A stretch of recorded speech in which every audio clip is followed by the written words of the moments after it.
This is TWiT.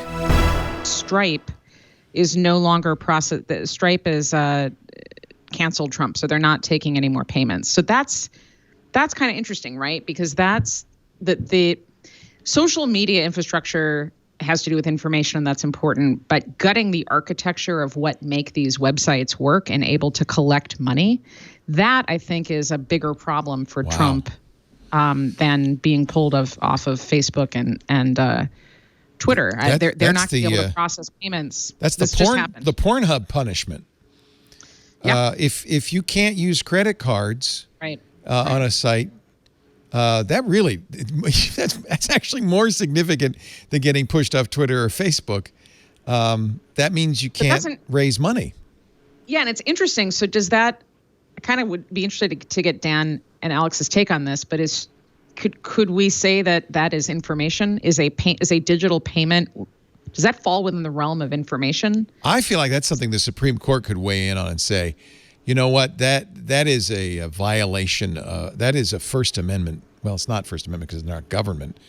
But you're taking away this guy's right to raise money in a political campaign.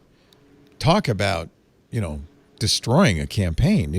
What if they did that to the next person running for president? That's a big deal. What do you think, Alex?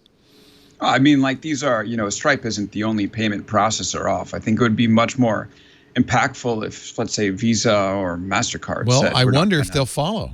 I mean, now they did. Question goes to just did. They did just too. While we've been talking. So Citibank, they're no longer accepting money from any PACs. So they're not specifically targeting Republicans or Trump, but they are no longer accepting any money for the time being for PACs. With the Citizens United companies, you can still use a credit card to donate to Trump. Can you? If he moves to a new software. Yeah, I mean, they would have to re-engineer their site and get off of Stripe and onto something else. So this is, I want to call it the death knell to the campaign and to his ability to raise money. It's a temporary situation. I mean, even with Gab, you saw Gab was able to build its own servers, and it's running today. Yeah. And I think in the 24 hours after the storming of the Capitol, they had 2.2 million visits, according to the head of the site told me while I was working on a story for Big Technology about that. So these are setbacks, but it's not like, Trump not being on Twitter or on Facebook isn't the end of his ability to communicate. He could at a certain point set up his own website with his own servers and communicate that way, similar with the payment processing. But it is, it is definitely a setback and will take time for them to work through.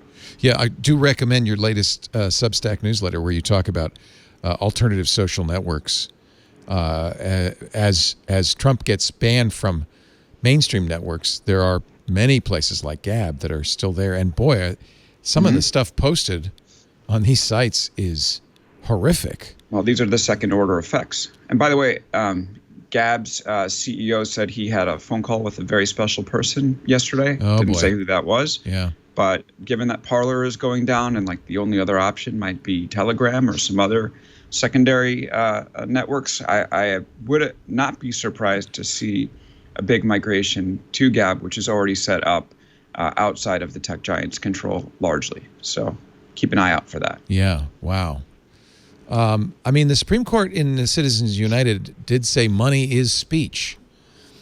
So if you cut off the air supply for a political campaign, you're cutting off their speech. I think it's your ability to spend money to support a cause is speech. Your ability to raise money through a specific platform. Interesting. Yeah. I don't believe it's speech. Okay. Very interesting. Thank you, Amy, for that breaking news. Holy cow. We live in interesting times, not necessarily a good thing. We talk about the platform power. What about the power of just a small number of payment systems to decide who's allowed to make money? Exactly. Yeah. And WikiLeaks was basically very close to shut down back in the days when it was before 2016. I'm not a fan of what they've done recently, but they were doing something important for a long time. And were essentially taken out of the fundraising world by companies that had no, they didn't really answer to anybody except somebody calling them from Washington saying, we'd really like you to take WikiLeaks off of your systems. That's pretty dangerous too. Yeah.